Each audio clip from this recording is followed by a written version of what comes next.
where, well, bamboo is an allowed material, structurally speaking. Nobody's used it except that we used it in Shanghai for the first time, and we probably have used it in Chandrapur near Nagpur here for the second time. So those pages are not thumbed or referred to by most engineers because bamboo is simply considered a, what should we say, a kacha material, which means that people don't really consider it a worthwhile thing to do because it won't last and it can catch fire and so on and so forth. But there are ways to work with it, and that is what we discovered. Whether that discovery was an engineering and technological discovery or whether it was a design discovery is very difficult for us to say now, because at every stage you shape something, then you work out how to construct it, and that process of working out how to construct it informs that shape as well. So it's not as if the poetry and the prose don't go together. In this case they do. If I can call it poetry is as what design does and prose as what building construction does, then they kind of go together. But on the whole, I would say design has to be informed by building construction, because without building construction, design cannot even exist. Now, this is a practitioner's viewpoint, and I'm aware that there are some counterpoints coming up from Hossein, but let's see how it goes. Next, please. So this is a more a lower view of the same project, and this is an interior view of that project. So you see how multiple stacked columns of treated bamboo and bamboo thatch on top and so on can come together to form a completely viable, well lit office space. This particular one is an office space. This is a mezzanine shot. So, I mean, you see a little bit of a hole below on the left where you could fall over, but it will now have a railing, of course, made in bamboo. And after a while,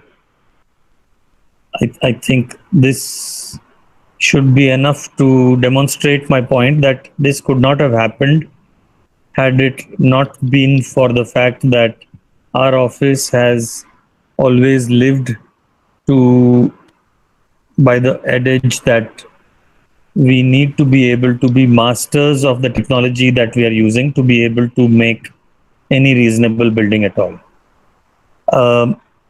So there is a little bit of an analogy, not just with prose and poetry, which I gave, but also with filmmaking.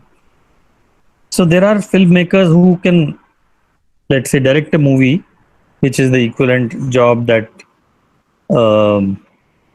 is done by the architect. So they can direct a movie and do a reasonably good job. But people who understand the craft, they understand the way movies are made. The cinematographers, for example, Satyajit Ray, for example, was one such example, was an example of such a director. They can make movies which are way beyond what can be imagined otherwise. Therefore, Amrita, that's the end of my presentation. So you could get us back to our mug shots. Okay. So this is the kind of argument that I would like to lay out, that I'd actually like engineers who I find can be very sensitive people, and often they are people who tried to join architecture, some of them, and didn't make it. Therefore, they joined engineering because they had been school. So I find that engineers need to be able to sketch well, draw well, and design well, just as much as architects need to be able to engineer well. And only then will we get an integrated design and construction series of structures and buildings, which can actually be called good architecture. Otherwise, we are stuck in the rut of, especially in India, of us feeling that we are architects and we are directors of the movie, while you guys are engineers and you are the equivalent of the cinematographers and the spot boys and the lights people and the sound recordist who have to make the film work.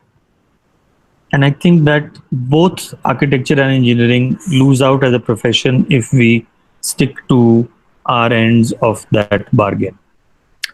Thank you. Back to the organizers. Thank you, Sanjay. Hossein, would you like to say a few words, or would you like to start with your presentation? If you don't mind, I just would like to say a few words before I start.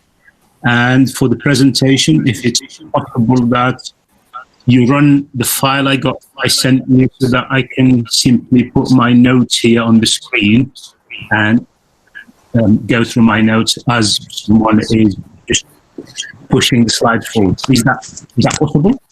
Yeah, yes. I don't know how to present this time. Yeah. All right. So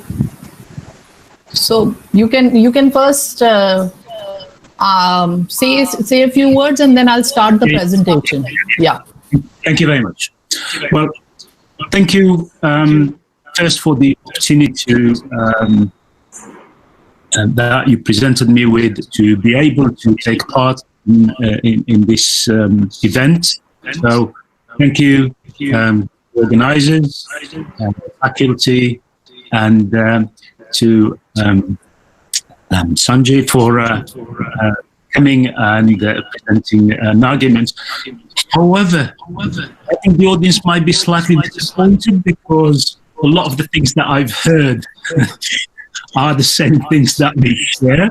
Or I may have a slightly different spin on them, but as far as I see the relationship between professions and the disciplines, that very much in line with what I think. However, I have I'm introducing a slightly new dimension or a new element to the equation, which is the user or the end user or people or so on. However, in terms of relationship between and design, or between engineers and architects and so on, I haven't heard anything that I would think, oh my God, I'm going to get off my chair and walk out of the room. For that matter, even if I heard something that it is completely different to what I believe in, I would respect it, and that's absolutely fine. And I think at the end of the day, we always say to our students, design is debate. Any aspects of design, whether you're designing a building, or you're designing a pair of shoes, or you're designing a motorbike, it's really about having that conversation, if not with your peers, it's with yourself, it's with the users. So it is a debate. Because if you're simply designing in your studio and not even opening up the blinds to look what the outside would look like, you might end up designing something that is not useful for anyone. So without further ado, if and when the presentation is ready, just let me know. Up until that point, I can simply give a general introduction to what I'm going to talk about. In a way, I'm talking about 4 slightly different aspects to the same argument. My starting point was to build is to be. But then that became a series of, if you like, mini arguments. One of them is the home is not home. This one is looking at globalization and how it affects identity and issues of or some architects, unfortunately, who I would say they sold the side and they turned their coats and became simply tools in the hands of global powers. I will then talk about commodification of the concept of architecture and home in general, and how it relates to sustainability. And finally, I will talk about that relationship between design and construction with a view to build some sort of a series of comments, concluding comments at the end. So if it looks like slides are there.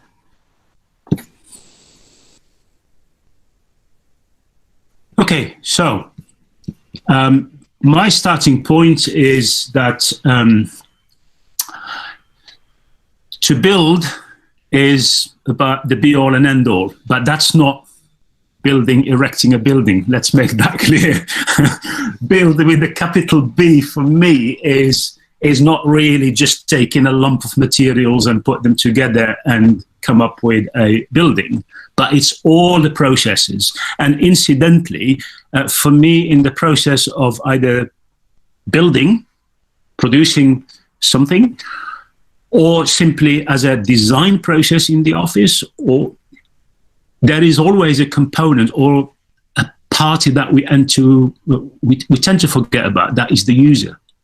Without the user, there is no need for us to design or to build or to invent new materials or. Of course, sometimes we make, it's just like anything in advertising. Sometimes you advertise a product and people will buy it because you told them it's good for you. I'm not sure that for architects we should do that. I think we should listen to our fellow human beings. Okay, we might be educated, we know a little bit more than they do, but creativity and design exists in every one of us. They may not be able to express themselves, but we are there to do it for them. Next slide, please.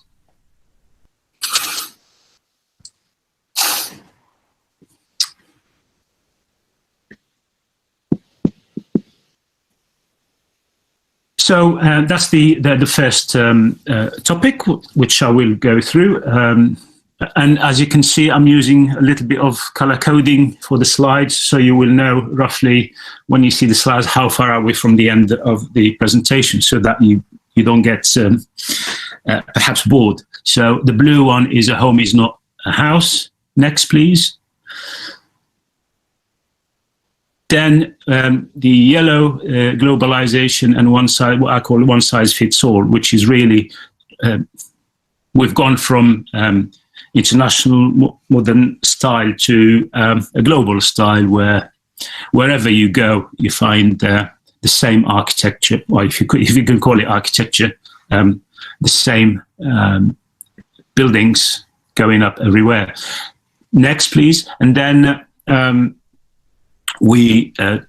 I'll talk a little bit about this relationship between commodity and sustainability, and how there are two perhaps conflicting points of view. Depends on where you stand. If you are the investment banker, then you see buildings and architecture and cities in a different way to if you are a member of the community who live in those cities. And next, please. And the final part of the presentation is looking at that relationship between design and construction technology. Next, please. Admittedly, the first part of the four arguments, the first and the second part take the longest in the presentation, and the last two that takes less time. So if we start with the first part, which is a home is not a house, perhaps given the choice, I would turn it on its head. I would say a house is not a home, because a home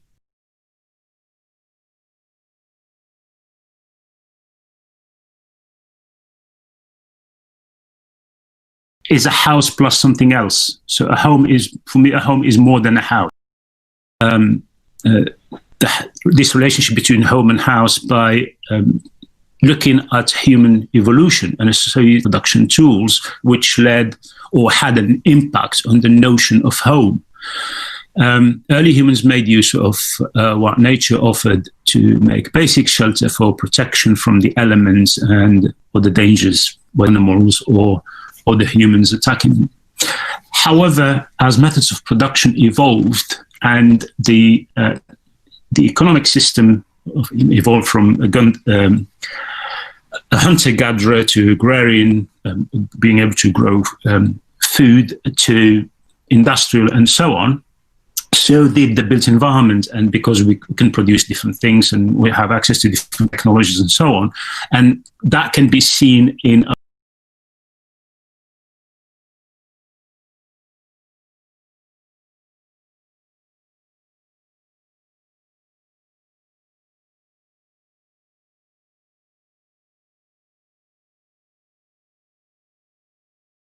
and advancement in technology, in science, and so on would make us produce perhaps better architecture. Unfortunately, that might not be always the case. At least it may look glorious, it may look high, it may look shiny, but is it the right architecture for people? That remains to be seen. Next slide, please.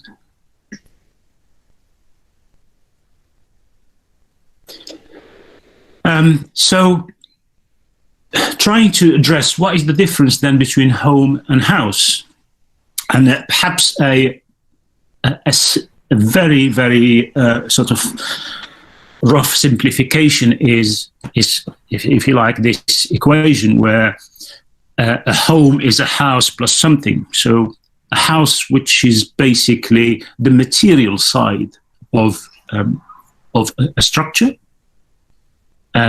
So it is really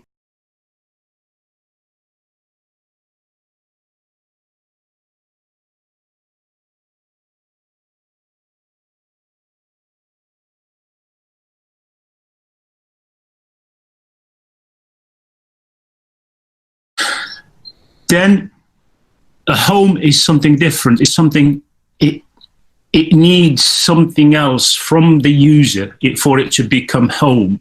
So at least what we call the immaterial aspect of the home, which is a place, a sense of belonging, a sense of identity. There are other things, but given that sort of we're limited to time, we'll simply talk about these very important elements. Next slide, please. So this is just simply to make or try to explain that difference between the two. So if you look here at if we take sort of the horizontal axis X, you have what we refer normally to as a house, which has basically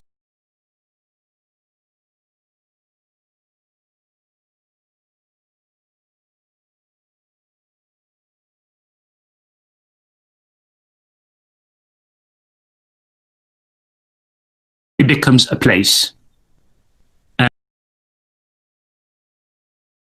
that has vested all sorts, not just material things, but immaterial as well, whether be it feeling at ease in the place, whether it be feeling a sense of belonging, whether it be memories, and so on and so forth.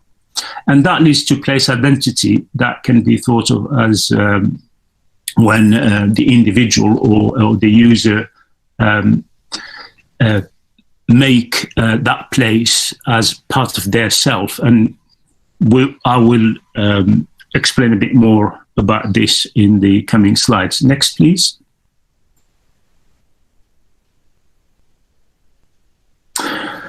And this is where we look at, of course, here, this is simply an analytical process. It doesn't mean to say that when you live in a home, today you'll experience it in a personal way, tomorrow in a social, or the day after in a physical. No, this is simply an analytical model. Of course, at any moment, it could be the three together, it could be more, it could be less. Simply the differentiation between the three is that when considered as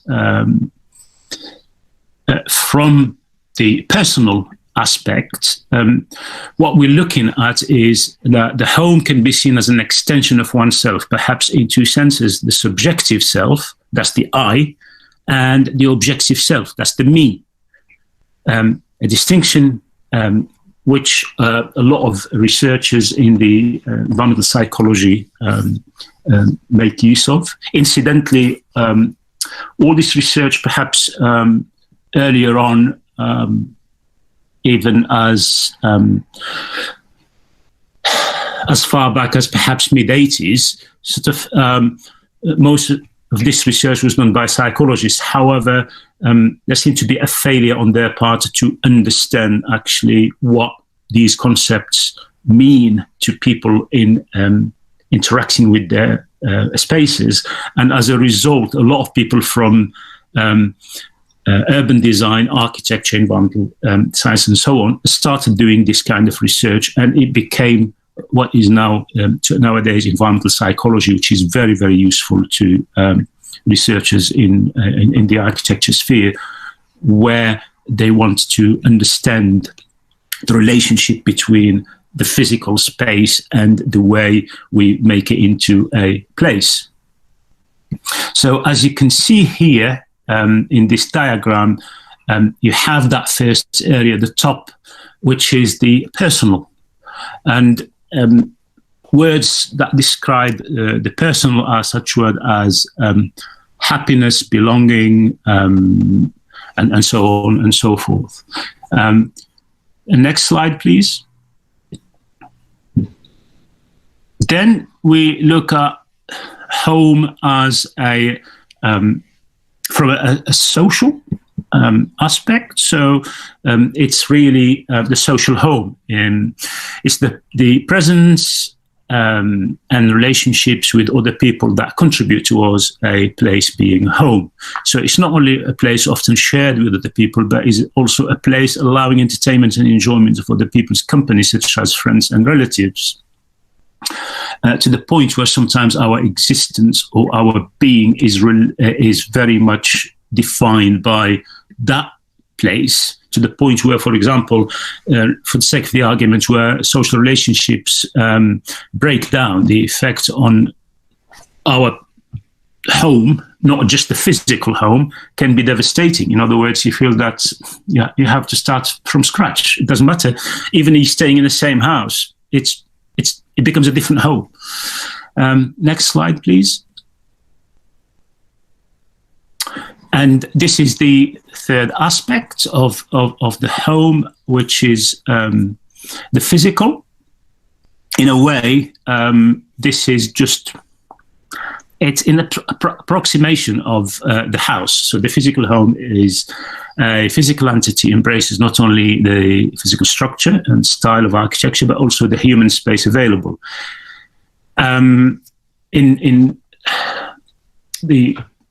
A particular piece of research that I quite used in this context is during the interviews with users reflecting on this particular aspect. He said, "It's home because the style suits me. I like older style houses. There is more character about them. I like the old sash windows. It's just so very comfortable." Of course, there is no right or wrong, but these are the views of the user. It also involves services and facilities, such as the pipes and the air conditioning and all these things.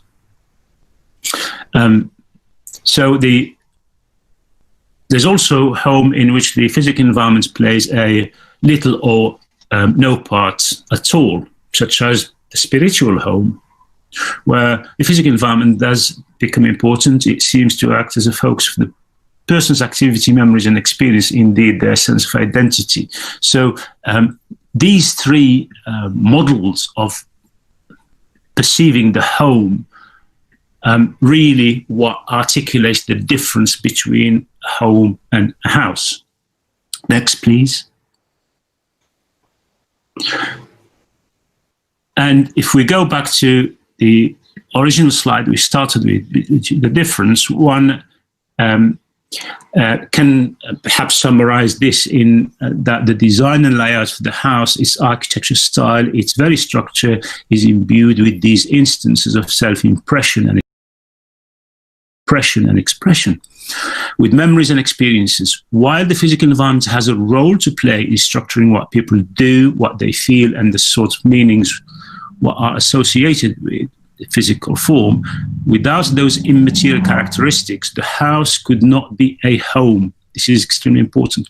This indicates the complexity and interrelatedness of modes of home experience, the personal, the social, and the physical home. While home can be experienced in different ways, only in an analytical sense, these remain indivisible in the man-environment unity, which means that a home, what makes it different from a house is that it has a whole lot of aspects. That a house is just a physical structure, and we experience that place with which we have a sense of belonging and a sense of identity in different ways. Next, please. So hopefully by now we clarify the relation, what's the difference between a home and a house, because that goes back later on to this difference between a building and architecture, between simply a physical structure and what that physical structure can mean to people, whether be it a piece of public art or a building or. And we come to the second major part of sort of that argument, which is this globalization and its relationship with both methods of production, the way we design, the way we use materials, technology, and what we end up with.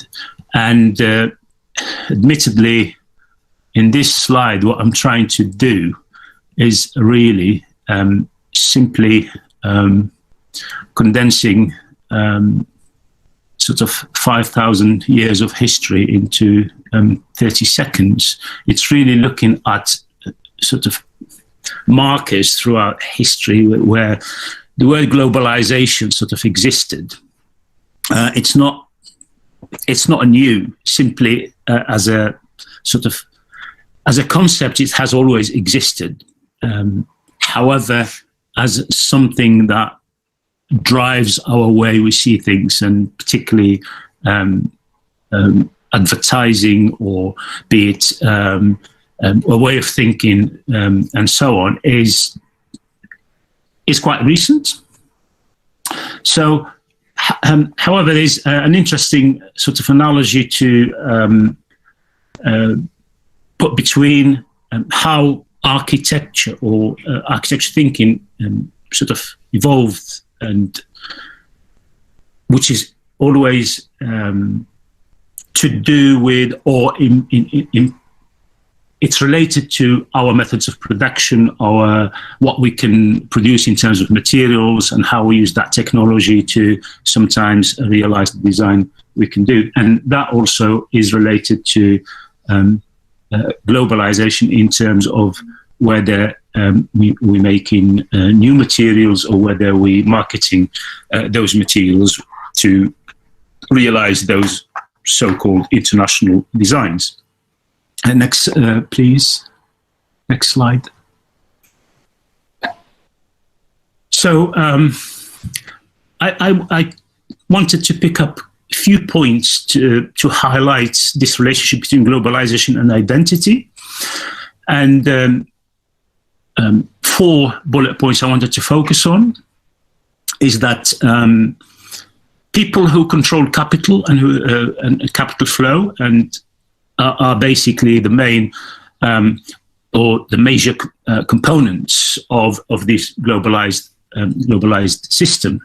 However, they also have other professionals and other people who will help them deliver what they need to do. And that's like globalizing politicians and bureaucrats, because they are decision makers and they decide usually what gets built and where and so on, and where does the funding come from and so on. Globalizing professionals is perhaps the one issue for me here where particularly architects, when they become part of that elite, then they are lost to communities. That's why I was very much touched when Sanjay started his talk by referring to some projects that were actually, you know, that these are about the lives of ordinary people, not just those huge shiny skyscrapers, that they are more of really dreams for the ordinary people, but simply they are tools to generate perhaps more capital that is controlled by the few. it always remains 1% of the population control 99% of the wealth. The rest of us, well, we can go to wherever we want to. And that system is kept in place by this huge machine of advertising, of media, of people who get you to buy products that you never intended to, and so on. So, and that's including architecture, incidentally, and including sort of projects that sometimes have nothing to do with the community or the city or wherever, but simply because they make money for people, for the investors. Next, please. And another aspect of that is looking at this issue of architecture, globalization, and identity, and I picked up three things: iconic buildings, star architecture, architects, and cities and expression globalizing forces. And for iconic buildings, of course, we all know that perhaps it's the, or if you could call it, the most significant development for the last 20, 30, 25 years is this proliferation of iconic buildings, which tend to fulfill two criteria: to provide a new and condensed image that stand out from the city, and to be powerful and reminiscent of important metaphors. So basically, and actually, if you look at most financial districts in whatever big cities around the world, they all look alike. You have these glass and steel towers, and that's where the money is made. It doesn't matter whether that's what the city wants or not. So the current international fashion for large and extraordinary buildings is directly concerned with globalization and identity, and not really. It's nothing to do what the ordinary people, or at least it might well be, but no one asked them, is that what they want? So next slide, please.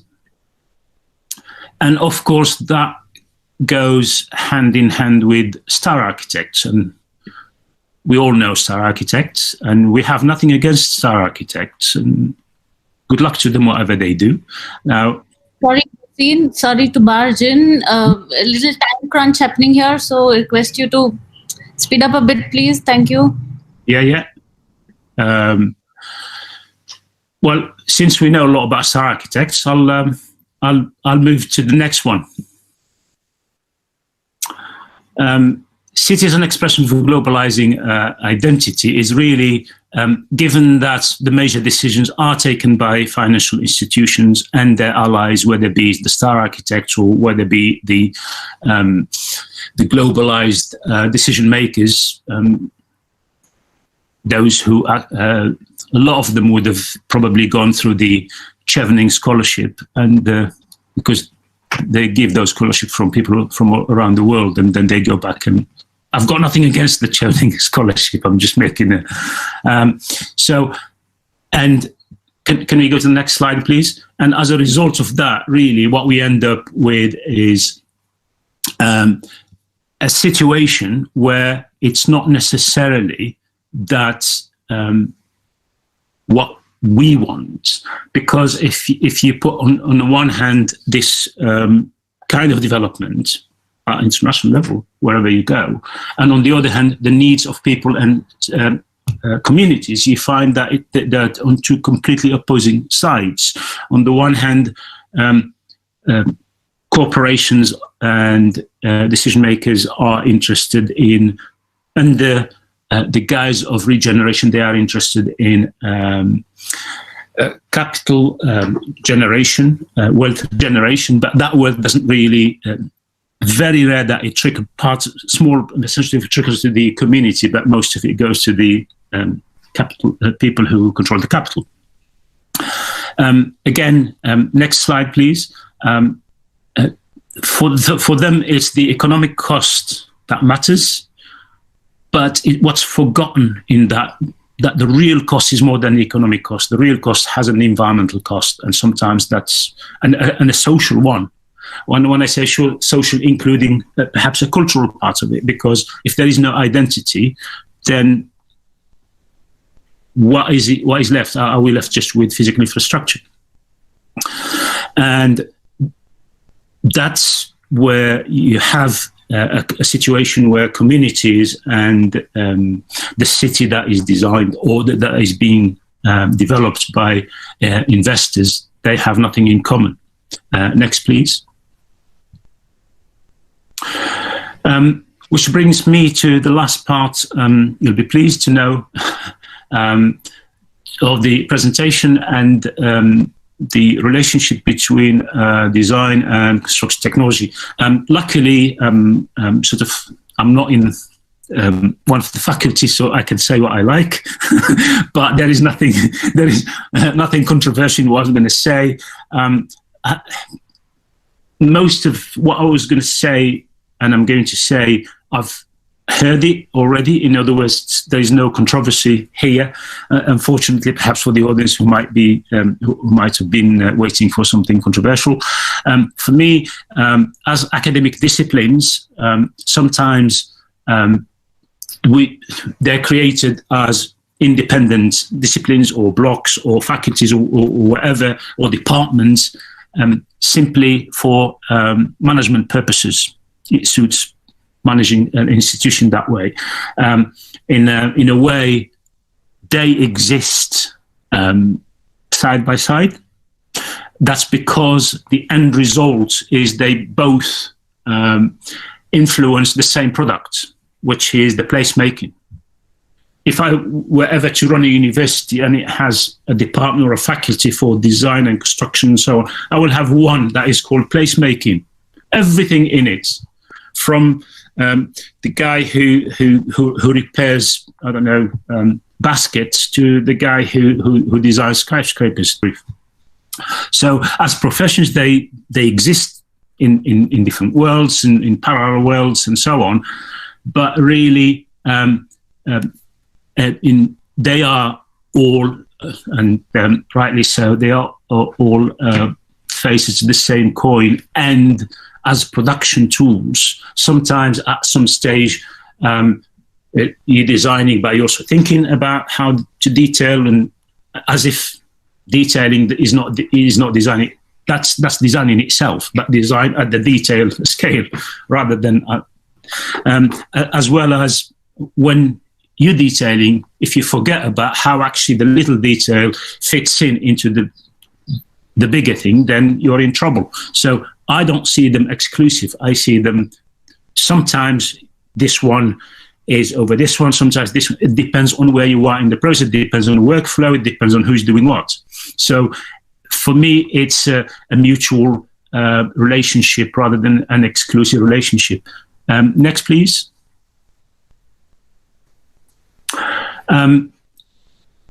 So based on the four sort of things we looked at, we can conclude that basically, with regard to home and house, that we established that a home is more than a house, certainly, and that's because the immaterial aspects that the house doesn't give, well, that's what make the house become a home. Next, please. With regard to the relationship between this globalization and identity and so on, certainly perhaps the most salient point here is that even architects themselves, they recognize there is a failure on their part. In other words, we architects, designers, everybody, where they today you are designing a building or you are just thinking about a design approach. We failed communities simply because we had and we still have opportunities to influence the placemaking, to influence the built environment, and almost sometimes because people who lead the profession lead simply because of their financial status, they are in the pockets. So sorry to say that of the globalized machine. Next, please. And of course, that in itself led to the commodification of the place and the home and the city, which meant that the interests of the communities have left behind. So perhaps that last point is poignant. To produce a house is to build. To build a house that becomes the extension of the self as a home is to be. Of course, I said the house, but it could be a city, it could be a settlement, it could be anything. It's really our built environment as a whole. So there is a difference between a physical infrastructure and something that means something to people and touches people's lives, as well as providing them with the physical structure. Next, please. So just to reflect on this, I'm hoping that sort of through the presentation I set out to argue that society is in need for architects, trees and thinkers associated with both the practice and the subject of architecture to concern themselves with ways of producing a built environment. That reflects, this is important, that reflects and facilitates the way people live and where they feel that the environment is an extension of themselves, rather than just buildings that are mere physical structures without souls. And I think this is extremely important. And that reflects both on all aspects of that relationship, whether it be between architecture and buildings, between the architect and the builder, between design and technology, between the way we conceive cities and the way we finance them. So in a way, all four topics are very much interrelated, and there's the way what kind of built environment we end up in the future. And on top of that, of course, not only we have the problem of the social and the economic problems, but also the environmental problem. If these cities don't deliver what we expect them to deliver in terms of sustainability, then we have no leg to stand on in the future. Sorry for the long presentation. Thank you very much.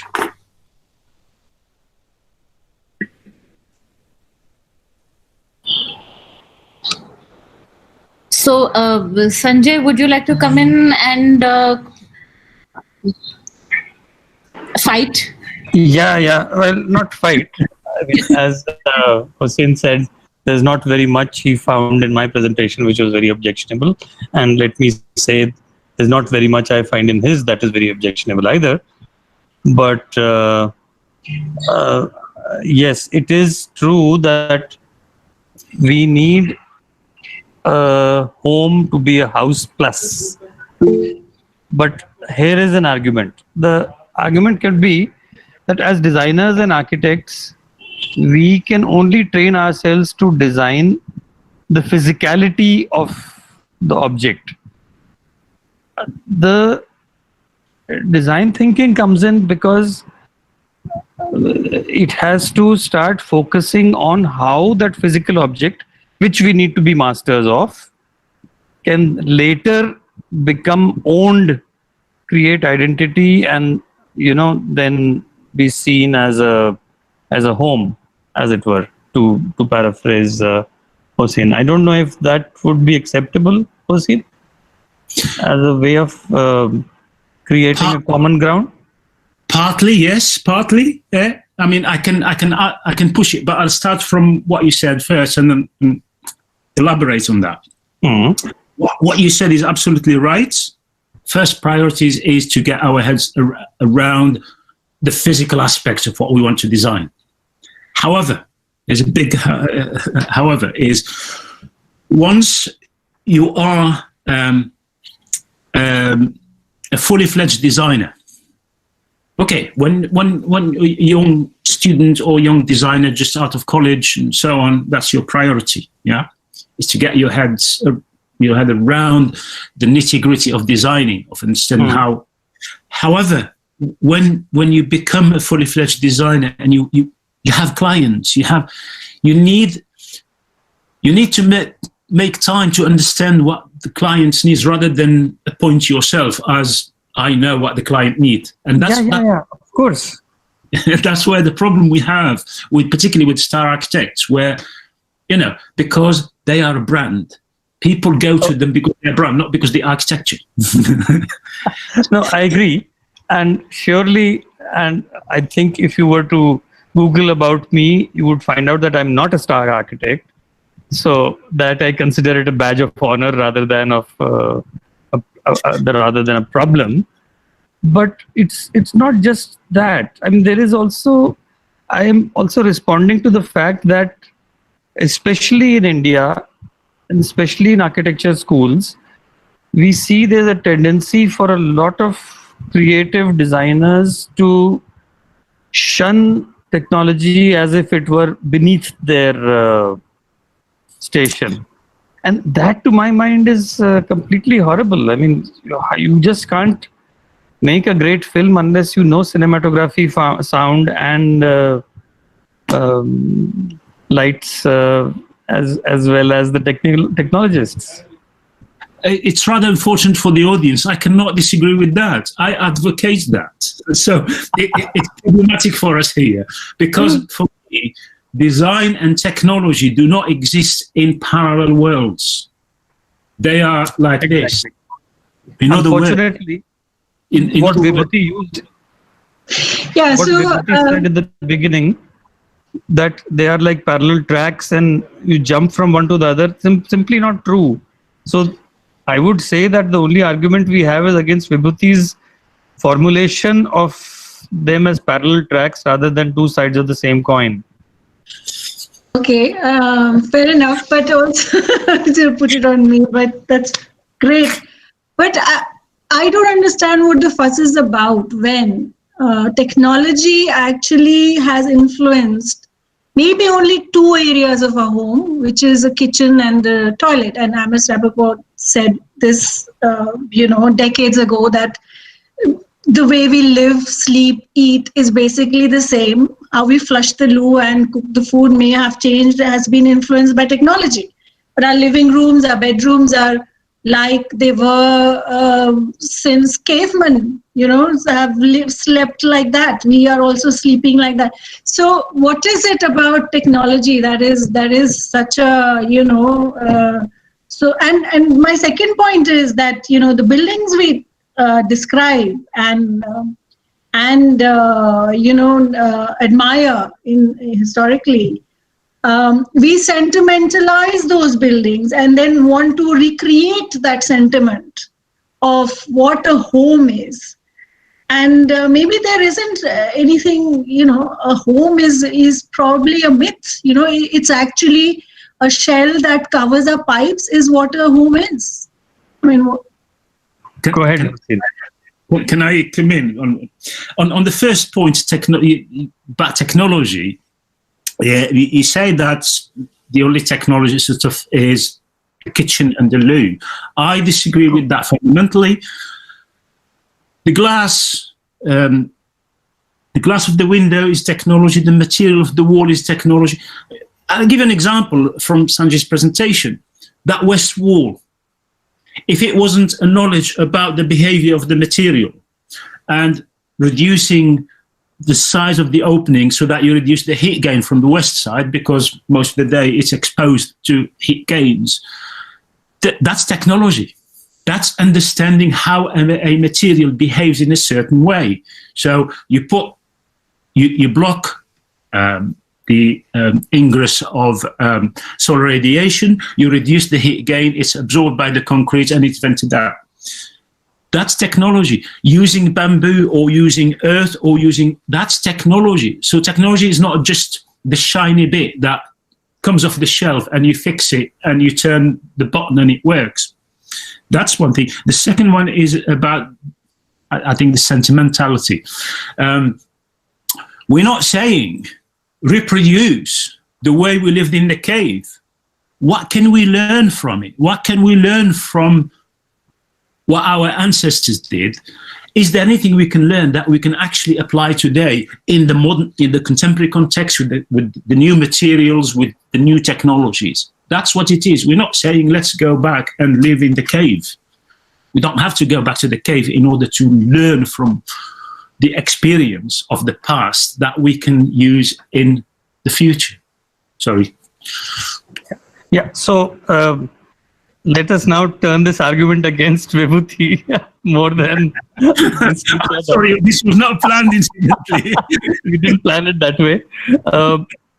I agree, Hossein. I mean, technology is not in just the way that Benham meant it when he said that 60% of the cost of a building, civil work is now only 60% of the cost of the building, and 40% and even more goes into the, what did he say, the lighting systems and the HVAC systems and so on and so forth.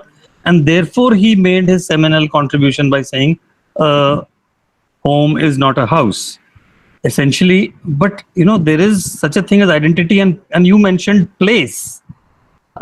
Place is very important, and what Benham was doing when he showed archigram diagrams was also, one of those illustrations was about a field where a trailer-like environment is set up in the open air, and let's say there is a bubble which creates privacy, and that is a kind of home. Well, it would take a long time, I would feel, before something like that could become home. And that is what I think designers, sensitive designers, need to understand and work with. So it's not so much, it is really both sides. It's unfortunate that in a lot of architecture colleges all over the world, not just in India, all over the world, a lot of architecture colleges, there is this sense of materiality and non-material as being two different things. While they aren't. Actually, unless you master the material, you don't even get on to the non-material. And unless you are sensitive to the non-material, you cannot do anything sensible with the material. Sure, I think, but isn't it the case that for people who are, say, for example, take the digital age, that the younger generation is born with the screen. They don't know what the fuss is about drawing, using the hand. And, people who are born with high-rise housing, which of course couldn't have happened without the elevator or the glass, or the fact that, there is the walls were freed up because of the structural system. And yet in design, we sentimentalize the idea of climbing a staircase. Isn't that ridiculous? Why should we not start with the joy of catching the elevator and having a glass floor? Because that's what's going to happen 50 years from now, and people are going to miss the flights, the lifts that didn't work, and we had to kind of keep pushing the button for it to work. Isn't this a kind of a sentimental ride that we take in the design studio? And of course, how do we then, the related question, because you would both, are, of course, very sensitive, and, Sanjay is our star architect, whether he likes it or not. Oh, I'm not. But to us, you both thinking minds, and won't it be kind of acknowledged that, there is a very vicious politics being played out about materials itself, which material is good, which is bad. Concrete, bear in mind, which was sold in 50s as, it is a good material, that is why it's expensive. And people lapped it up because it was a pakka material. So there is this politics of technology, and there is a politics of what spaces are good for us, and sustainability is written with this politics. It's already got, it's got termites in it. This whole edifice of green buildings is kind of infested. So how do you, how do you sort this out? What is good and what is bad? by going back to basics, which is the training of future architects.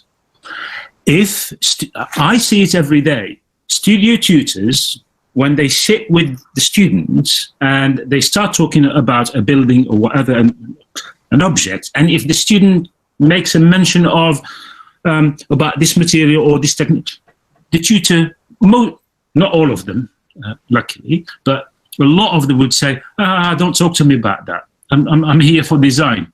Go and see the technology tutor. That's the wrong attitude to train future architects, number one. Number two, we train them to be arrogant. Be a humble human being before you can become an architect. You may know more than the client, a lot more, but hear the client. See what? Don't appoint yourself as a spokesperson for the client. A lot of architects do. As for the sentimentality about the walking up the staircase, there's nothing wrong with that. A lot of people, well, do we all die of obesity in the future? Well, yeah. Give me the freedom either to go up the stairs or to catch the lift. At least I don't have to share every time I want to go up to my apartment, to share the lift with 7 or 8 people and no one talk to each other because each one of them is talking to someone else on the phone at the other end of the world. So there is no social contact anyway, no social interaction. So we might as well forget it. It's just to get up and down. So yes, what it means is we need to have a mixed basket of things to offer the clients. It's up to the clients to choose, but they need to be informed what are the choices. You don't just tell them, oh, concrete is the best material. Yes, for what?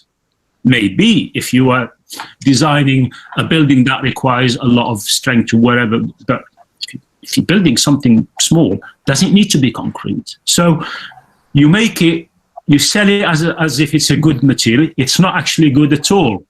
A lot of bad things come from concrete, starting from that it uses a lot of energy in order to produce the cement, all the way to carbon emissions for a start. Yeah. So you sell it on the basis that it's good, but it's not necessarily good. When you sell more of it in the market, it becomes cheap, and that's how you make the arguments for using it. Whereas we ought to be clear right from the outset. It's good in these circumstances. It's good under these conditions. Sorry, I've spoken too much. Well, Vibhuti, one of the issues, I think, there are two issues here. One is that tutors and people who are running design studios are also human beings, and they have their own worldview and limited or not so limited knowledge of the field and so on. So that's one part of the problem. The other issue is that there is a tendency to define technology in very reductionistic terms. Actually, practically everything that we have done to create any kind of space has a technological component, and often a strong technological component. Not just about the west wall having fewer openings, it's also the fact that practically every material that we use, if you notice, I don't work a lot with concrete, every material that we use has its downsides and upsides. So for example, when I work with bamboo, I'm completely conscious that the shortcomings of bamboo are its fire resistance, and therefore it's only appropriate in certain situations. And then I have to be careful how I use it in low height buildings, just 1.5 stories, so that people can run out in case of fire and so on. But I think there is a bigger handicap that schools have, which is that traditionally, using the Bauhaus example, they have had to teach without clients, without users. And they have taken this attitude that, okay, we are going to tell you how to build. And yet somehow the design studio, which doesn't tell you how to build, seems to occupy the bulk of the time of an architectural training. But there is a tendency to say, let's not deal with the customer, the client, the user for now. because there is enough time later in life to do that. And actually speaking, when students come for training, that's the biggest learning that I find that they have, that they actually say, oh my god, that client has so many prejudices, oh my, and so on. So those are the kinds of things that I don't even know whether it can be taught, but I had a glimmering of it when in our first year we were taken into a squatter settlement called Sukanto Colony below Yamuna Bridge, which was at that time one of Delhi's largest slum areas. And we were put in there for 2 weeks by our studio director and said, you need to make a creche for this community and sell it to them. I mean, it was a truly good, challenging kind of task. I know that there are people in SPA now who are trying to do that kind of thing, but how far their academic councils will accept their methods and is anybody's guess. Whatever it is, I believe that there is this missing component in architectural education that needs to be plugged, that you need to be sensitive to not just to users but also to the person, the financial institution paying for the project, as well as to the clients who have commissioned it, as well as to the users who may not be the same organization, it may not be the same set of people. That's a very important point, actually, because what is missing from architecture is the sense of the patron, which historically has been how buildings have been known by, what all did Shah Jahan build, as if Shah Jahan was the architect, So, but at the moment, there is this invisible user that kind of solidifies our education before we can even talk to him. So that's him or her in many cases. That's a very Yeah. Can I join in? Yeah, Vineet, you want to say something? I think it's not about concrete, it's about concrete ideas. And I completely agree with you that it's not about arrogance, it's about surrender. It's about surrender from both the client and both the architect. But there is a level of arrogance which we talked in Ayn Rand, like Mahatma Gandhi's arrogance aligned with the divine ego. If he felt human injustice, for there he aligned. So if the arrogance is there, if it is that ego we are talking of belief in yourself, it is good arrogance. Would you like to comment something on that? Arrogance is good if it's not with stupidity. Now, the danger is if one is arrogant but not in full knowledge of what they're talking about. In other words, you can be as arrogant as you want if you are in command of your field, but you let other people say what they want, or at least give them a chance to say what they want. There is nothing wrong with being,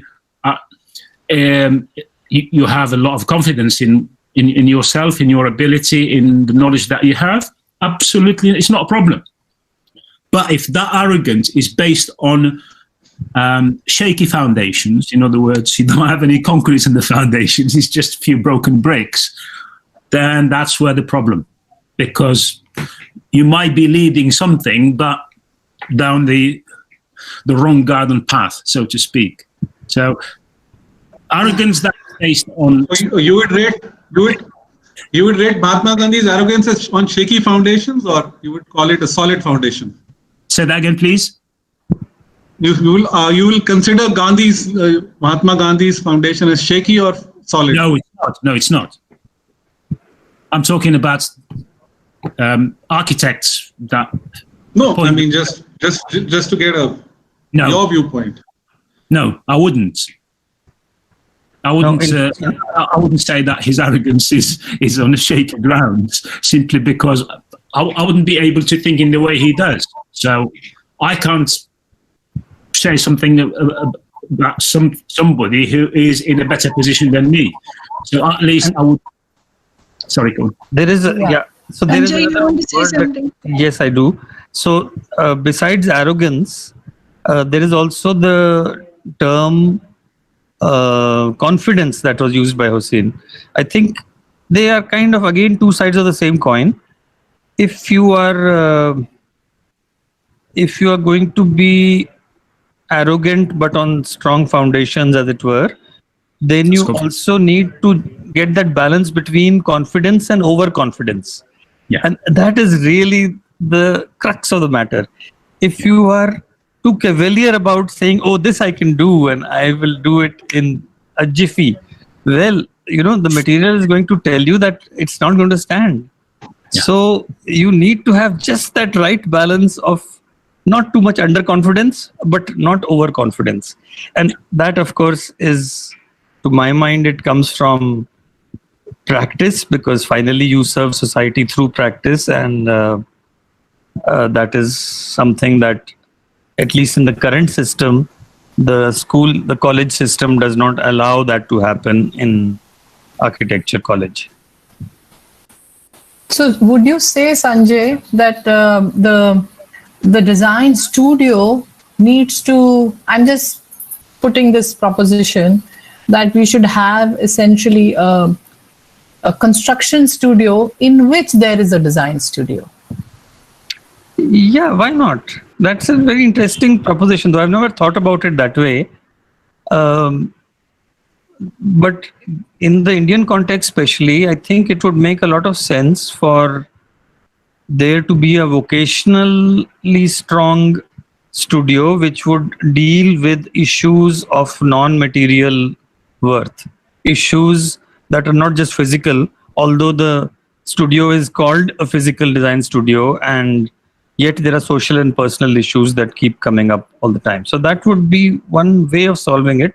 The problem, I think, right now is that neither the regulator nor the college academic councils are easy with that model. Because as they feel, studio directors are going to goof off, and this kind of mixture of everything can allow a lot of goofing off to happen. So, Hossein, some reactions as to what happens out there. Yeah. Fortunately, in the UK, we have a very liberal system. In other words, if you want to do something, you can. No RIBA or ARB would say to you, oh, no, we can't do that. But usually the hurdles are from within, studio tutors or whatever. Sometimes you find, I can talk of an experiment simply because 3 years ago, I was supervising a PhD student who was looking at this particular user experience and so on, and how the experience of the users can influence the design process if you want to make use of it. As a result of that, I run some small experiments in design studio, where, because we use the project's brief with the students inside the design, we write a brief, or we ask them to write a brief and design it. And usually in the brief, they talk about surface area, the description of the space, and this for the cafeteria, they have this, they have that. The experiment consisted of, instead of saying to them, design this kind of space, that has this surface area, this volume, and these characteristics, I was asking them to think about, instead of just physical characteristics of the space, what would you want the user, the end user, to feel like or to do in that space?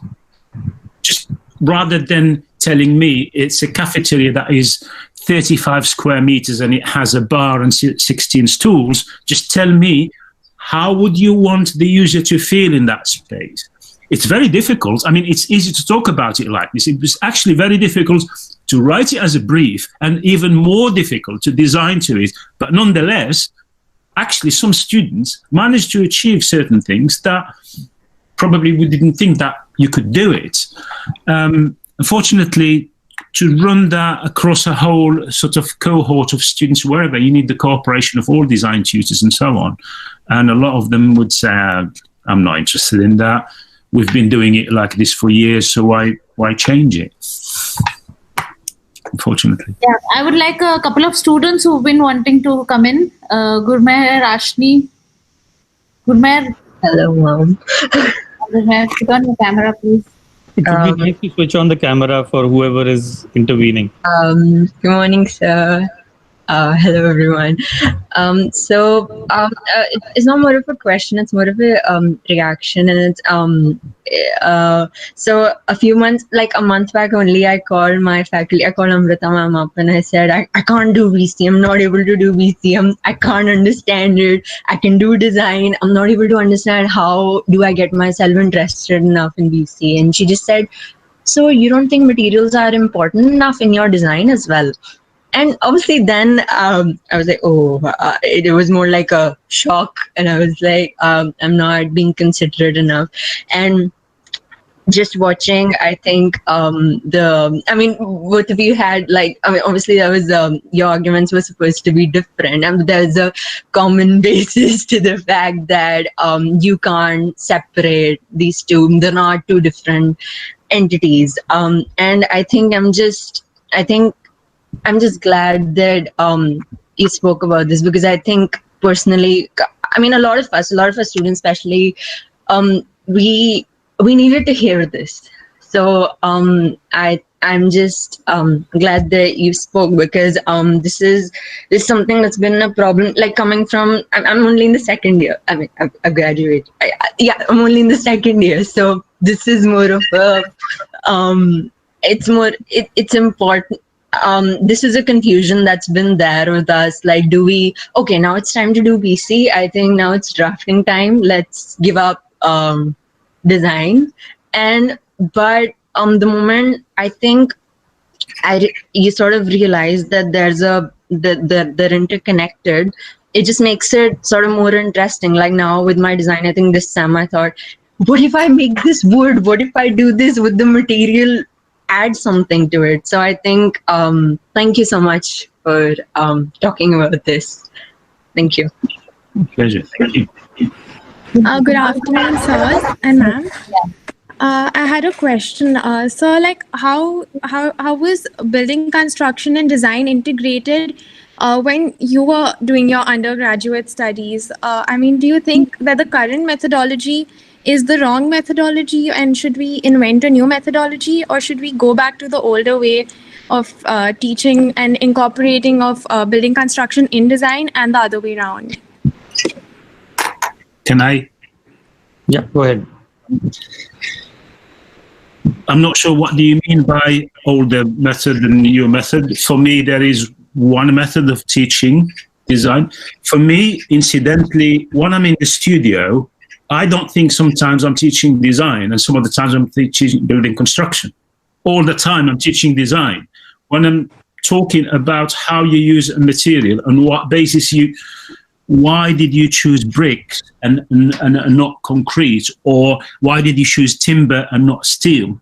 That's a design decision, but it's technology as well, because we're deciding to use a material. So design is not just about the spatial arrangement and the formal organization and how you generate the form and how the facade looks like and how the volumes gel and and all that. Design extends. It's not. That's only part of the design. Design also is the decision on the materials to use, the decision even on the color of the front door, because the client maybe has an aversion to certain colors. So it's not as if BC is something outside the design. Materials, forms, shapes. Sometimes I start designing by having a material. For example, I could say, okay, or I could give the students to say, okay, you got timber. What can you do with it? So they have to think, okay, what's the biggest span I could use with this kind of timber? How economic it is? What kind of roof I would have? What kind of structure I would have? And so on. So all that is design. It's not just because that would lead you to shapes, to forms, to spaces, and so on. So sometimes I feel almost like, I don't know, frustrated that there is this division between BC and design. Yes. It's only on paper, because you have a unit for design and a unit for BC or whatever. it's really, it's as far as your knowledge accumulation and as far as your design skills are concerned, it's the same thing. They are the same thing. Sorry. So do you think that some building construction related deliverables should be a part when we're submitting our design proposals to enforce the importance of building construction in design?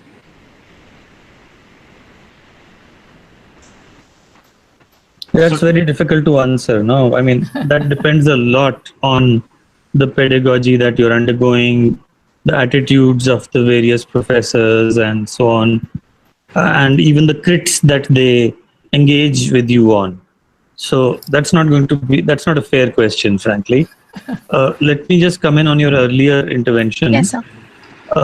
Since I am from India, I understand that whole division between building construction and design as two separate fields. It was almost like building construction is something that can be engineered and therefore is somewhat lower in the pecking order compared to design, which was architectured. And I think that is unhealthy, and I could never understand it personally, and therefore I've never understood it in my practice as well, which I guess I'm lucky about. If I can, but one thing that is clearly very important is for studios to start in these post-COVID era to start asking whether we need to spend time in, should I, for want of using a better term, sell the project to the client. Yes, sir. I don't know whether Vibhuti is listening, and I'm sure she is. Navneet has an interesting. Thank you, sir. Navneet Malhotra has an interesting intervention that he or she has given by a chat, and I think it should be asked. To paraphrase it, it basically says that 3 to 5% of the entire project time is spent in the sales, as I called it, convincing the client, and 95% is in working things out. Yet colleges spend exactly the reverse. I'm not sure this is true. I mean, this is what, to some extent, training in an architectural office is all about. And you get to know the relative importance. The fact is that 3 to 5%, which is spent in convincing either a community or an individual capitalistic client or whatever, is what makes the entire project viable in the first place. So it doesn't exist if that 3 to 5% time is not spent on it.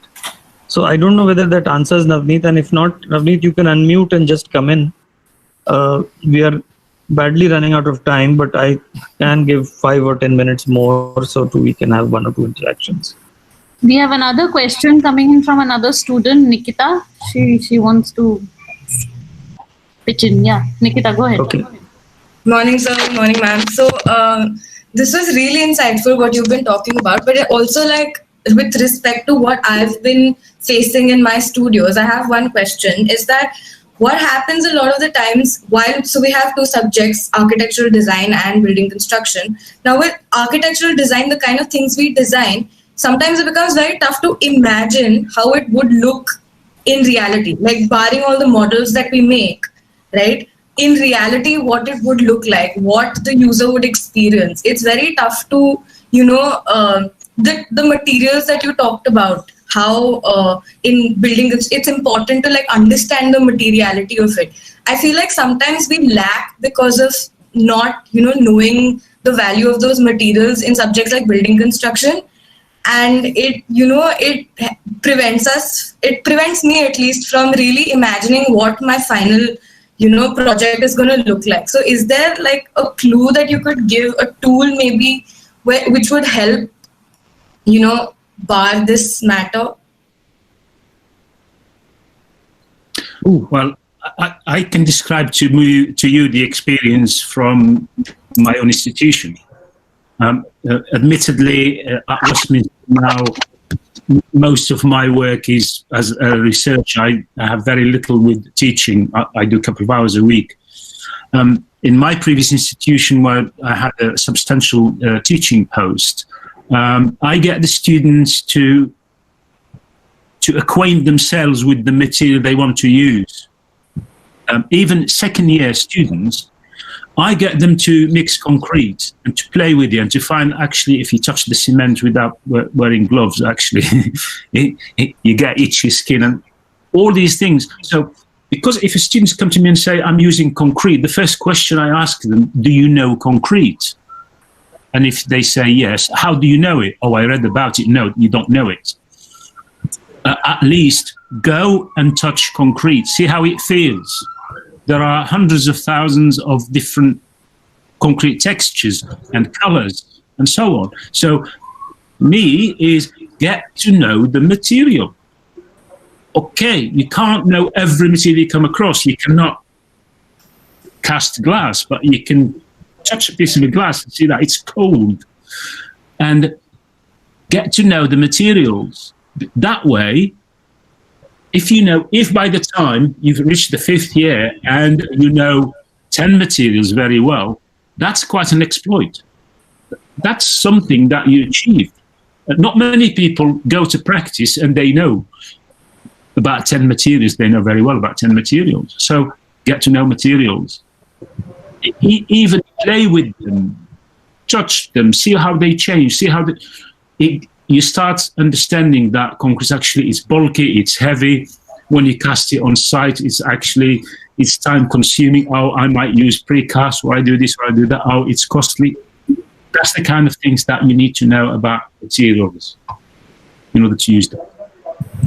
So, besides working with materials, besides working with communities, which came up earlier as a good recommendation, shall we say, for SSAA, I think working with materials is also tremendously important. In fact, in my personal journey, I did not know how to make a wall, because that's the way we are in India, right? We are armchair architects with no real experience of making a wall.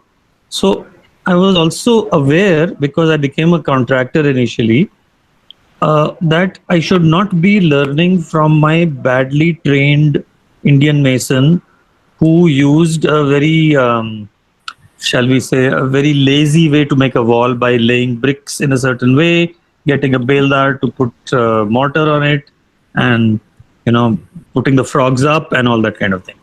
So that was not how McKay used to teach how walls are made. So I was lucky that, and I grabbed that opportunity when I found a Swiss mason who was training 20 different masons in how to make a wall, and he was doing it, should we say, the correct way. And so I grabbed that opportunity and became the 21st student, and in a 4-day course I learned how to make a wall. And let me tell you, that has been one of my biggest prides in my practice, that I can actually make a wall, and a straight wall, and I can do it pretty fast, and I can lay as many as whatever, some 300, 400, 500 bricks an hour. So I need to just give you one more example, which can be used by colleges. Recently, I came across a website which was offering a course for young professionals, people who are just out of college working in offices. So every Thursday we would have a kind of class, and our office was the studio, and it was done virtually. And the first topic was very interesting. It was a building without steel and concrete. So they set up 4 resort programs. The students could choose any one of them and go ahead and design accordingly. And I discovered that the best way to enter this would be to learn about conventional materials, about steel and concrete, before getting into designing without steel and concrete. And that was, I thought, the exercise which gave us the most relevance in that entire course, because only when you understand what concrete does and can do will you understand in what conditions you do not need to apply it. So I don't know whether the college can do something like that. They can definitely create a one semester program of building without some ABC conventional mainstream material. But I guess it is up to the college to do this. We are actually contemplating, some sort of a bunch of programs under continuing education, sort of evening classes, certificate programs, both in software materials, and I don't know if we'll be able to teach 3D building, but we'll certainly do bricklaying or something like that. Absolutely, I think that is crucial. That is crucial. 3D building is not something that you need to teach, because software houses and capital will ensure that if BIM has to be familiarized to architects, it will become familiarized. Much like selection from a catalog of door types or window types is ensured today. Absolutely, and I think that is what I meant by politics of material, that, and construction techniques, that, there are certain things which you're pushed down your throat, whether you like it or not. So that they become the material of choice.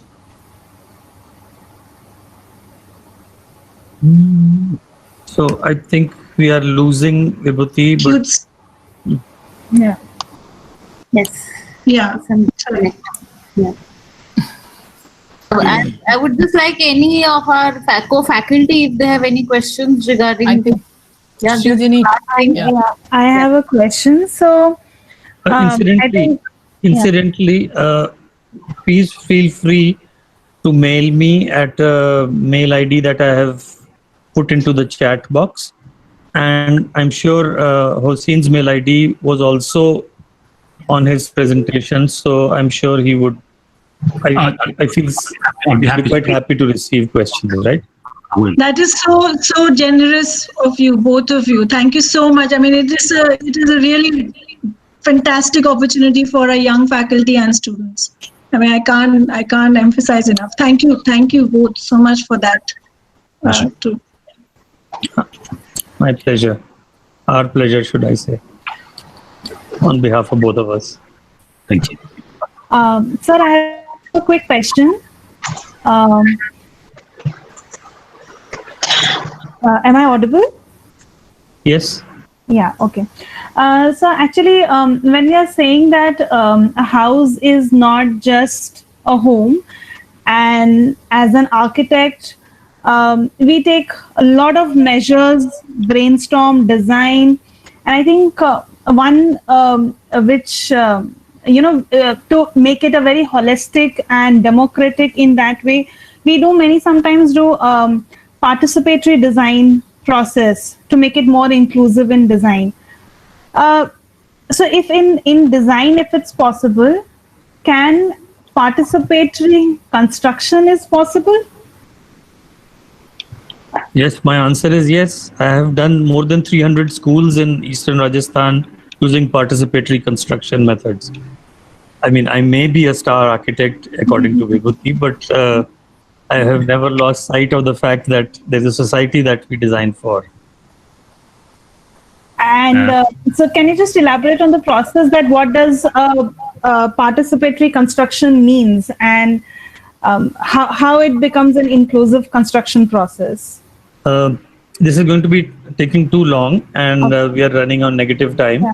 So if you can find the energy to mail me on this, I will send you an article, a 20-page article on this, which is fairly racy on what we did in Rajasthan in the 1990s. And incidentally, we are doing something similar in Zamrudpur, which is where my office right now is, where I am right now. We are working with the people to try and find out how to improve their sense of identity about the village that we are in. Okay. That's a selfish project because we are in that village, but so what? It's also, I think, a great community project to involve ourselves with. Okay, sir. Thank you, sir.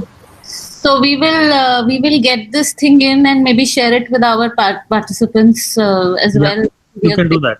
You can do that. Amrita, I suggest we make a kind of a blog or some page where the questions are shared and the conversations are shared among a larger audience, whoever's here, so that there are no repeat questions and the benefit is And large. also, I think the recording could be placed on that page to begin with. Yes, yes. We have a lot of steps to do. Yeah. Lots of ideas. I Okay, think we have had a really great beginning for our factor program, because a lot of notions are up for questioning right now before we start off tomorrow. Well, good. You have to allow us to sign off whenever we can. And I'm now getting yes, quite tight you had of a time. 1:15 deadline, out deadline. I appreciate you reaching 1:15. That was nice. I no, but if anybody has any questions, we can catch up in a different forum after this. Thank you so much. Thank you for all your insights, and as well as Vibhuti said, for the generosity that you have shown in this. Thank you. Thank you for your time. Thank you. Thanks, Osin. Thanks, Sanjay. Thanks. Thank you for the opportunity. Thank you very much. Thank you. Bye-bye. Bye. See you soon, Osin. Bye.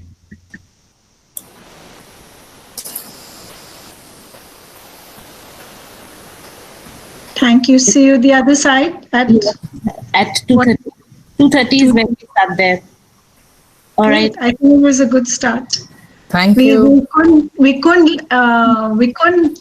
them quarrel, No. but we did generate a, lovely, very interesting and usable set of ideas, and also thoughts that we can reflect on.